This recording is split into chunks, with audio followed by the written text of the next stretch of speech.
Est-ce qu'on valorise assez la lecture à l'école? Moi, je pense que oui. Puis la comparaison que je vais faire, là, elle est frappante. Quand moi, j'étais en secondaire 4, j'ai lu Le Comte de Monte Cristo. 3 tomes, les pages minces. On dirait qu'on tournait les pages puis on voyait la poussière s'envoler là, tellement c'était mince. Mon garçon en secondaire 4 cette année, il lit un manga du Comte de Monte Cristo. C'est 50 pages, des dessins, puis littéralement 1 million moins de mots. Mais c'est positif, parce que comparativement à il y a 20 ans, l'école s'adapte. Combien de jeunes étaient incapables de lire ce genre de gros romans-là? Puis là, maintenant, on dit, regarde, il y en a qui vont le lire, mais il y a aussi d'autres styles de lecture, comme les mangas, comme les BD, comme les revues, comme les journaux, qui sont aussi de la lecture et qu'on peut utiliser pour intéresser les jeunes à la lecture et pour les évaluer aussi. Mais moi, je pense, puis je suis tout à fait d'accord, puis vraiment, ça me surprend ce que tu dis. Je trouve ça très cool qu'ils intègrent des mangas.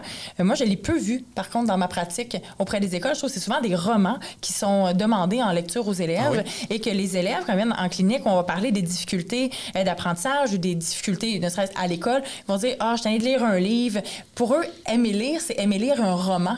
Puis même dans mon entourage, là, que ce soit mes neveux, les enfants de mes amis, donc pour eux, quand tu aimes lire un roman. Mais je me dis, non, mais la lecture, c'est beaucoup plus large que ça. Et les parents vont dire, mais pratiquez la lecture avec votre enfant. Eux, ils pensent encore à l'enfant doit s'asseoir et lire un livre, alors que non, c'est plus que ça. Ça peut être la sœur qui lit, ça peut être nous qu'on fait la lecture à l'enfant. Peu importe ce qu'on lit, que ce soit comme une revue, comme tu disais, une BD. Donc, ça n'a pas besoin d'être un roman avec des gros chapitres adaptés tout le temps à l'âge de l'enfant. Une fois, c'est correct qu'ils lisent un livre facile de temps en temps. Tu sais que le caractère, il est trop gros puis il y a trop de dessins sur une page. T'es comme, me semble, t'es capable d'en lire 4 demain. Bien, tant mieux que ce soit facile.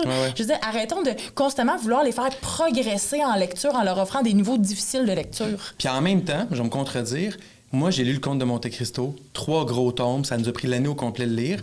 Puis mon gars, au même âge, va lire 90 pages d'un manga.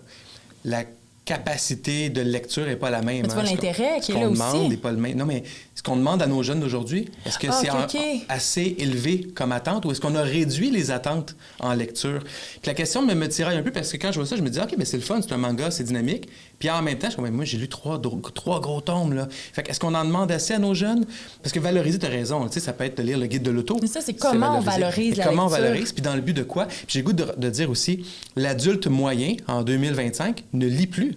On lit plus rien. J'exagère à peine. C'est des vidéos, c'est des clips. Tout va vite. Tout va vite. Nos jeunes, si on leur demande de lire des gros romans comme Le Comte de Monte Cristo, il y a bonne chance que les intéresse zéro parce qu'au quotidien, ils sont quand même sur les réseaux sociaux, sur les YouTube de ce monde, sur les Netflix de ce monde et tout se passe en vidéo maintenant. Donc, c'est challengeant pour eux de tomber dans cet univers de surlecture. Mais en même temps, si les jeunes reviennent de l'école et ont accès à des écrans de loisirs, je dis pas qu'il faut les bannir, là, mais on dirait que tu dis qu'il faut les bannir.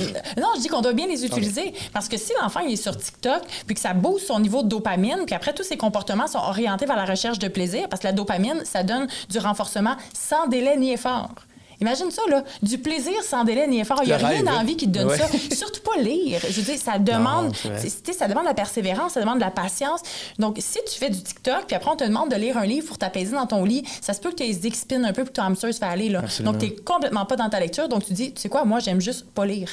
Je pense qu'on doit créer des conditions favorables pour que les jeunes apprennent à lire, aiment lire, aller lire au parc, lisez avec grand-maman, grand-papa. Allez, donc, il y a toutes sortes de façons de lire, puis de s'impliquer, puis de valoriser la lecture. Il y a des choses qui se font aussi, c'est d'inviter les auteurs en classe. Ah, c'est tellement magique. Fun. L'humain derrière les mots. Et ça se fait déjà. Il y a des programmes gouvernementaux qui financent ça. C'est malade, là. Les jeunes j'ai rencontré tel auteur, tu as le goût de dire, mais en quoi c'est intéressant? Non, mais j'ai lu le livre, il nous a parlé du processus de création du livre. C'est super puissant. Moi, mes 2 filles ont reçu cette année des autrices dans leur classe. Puis là, ma grande, elle veut écrire des livres, ma petite, elle veut devenir illustratrice. Wow. Donc, puis les 2 ont demandé pour Noël les albums jeunesse. Okay. Donc, oui, ça l'éveille de voir l'humain derrière ce livre-là. Donc, valorisons la lecture de toutes sortes de façons. Il faut leur faire aimer lire, donner envie de lire, puis on s'en fout de ce qu'ils lisent, on veut juste qu'ils lisent. Vous en pensez quoi? Est-ce qu'on valorise assez la lecture à l'école? On veut vous entendre.